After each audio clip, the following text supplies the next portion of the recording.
Have you ever watched Money Heist before? We might have just witnessed one of the most daring daylight robbery in the century, and this happened in France. On October 19, thieves carried out one of the most daring daylight robbery in France in Apollo Gallery of the Louvre in Paris. So these guys stole 8 priceless jewelry pieces from the 19th century French royal collection, and some of the pieces they stole was owned by Queen Eugenie or Empress Eugenie, Queen Marie Amélie, and Queen Hunters.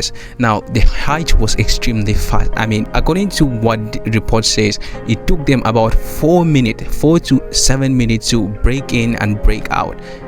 That is insane. According to report, these thieves used what it looks like furniture lift truck to gain access to a higher window and smash the window, entered the display, and escaped on motorbikes.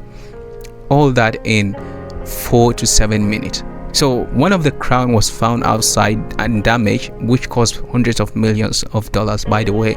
I think the reason why they left this one was because they were in a hurry, or maybe it fell off and they didn't realize it. But in any case, experts says that they need to identify who these guys are or who these thieves are, and not only identify who they are, but they need to get to them in the span of 24 to 48 hours, because after then they might damage it, they might maybe export it to other countries, which by then the jewelry will be lost forever. Some are saying that this is an attack on cultural heritage of French security. Also admit that this is a failure on their own side, because how can this happen in a broad daylight? I mean, it's insane. But why does this matter? Because these are royal heirloom, part of French heritage, and losing them is not just about financial cost, it's also about a cultural loss. And it's not just one piece they stole 8 pieces, and it's likely that they might never recover them again.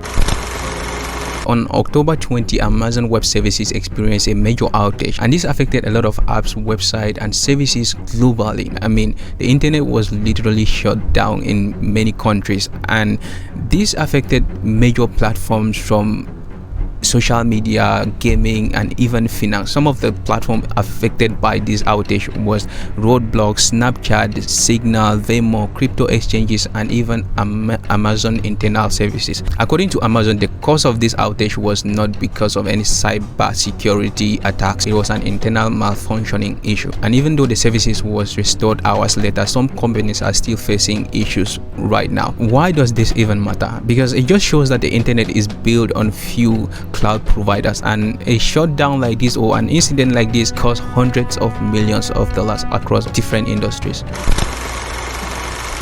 So on October 17, United Airlines flight 1093 was hit by something at the height of about 36,000 feet. Correction, the flight was United Airlines 737 MAX 8.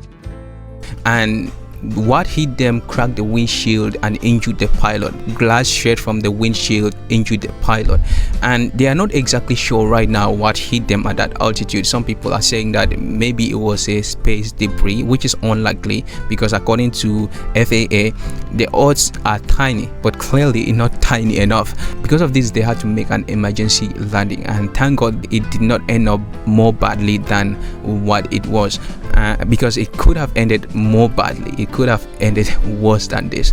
Anyways, according to new studies, being rude to AI chatbots gives you better answers. Researchers found that blunt or even hostile prompts generate more accurate and better replies than polite prompts. So I guess telling ChatGPT to cut the crap and just answer the question might actually work. I don't know. I don't know how true this is. So if you are trying this, you are trying it at your own risk, because they might clap back, and by the way, they might remember when they end up giving them bodies. I mean, robot bodies, you know.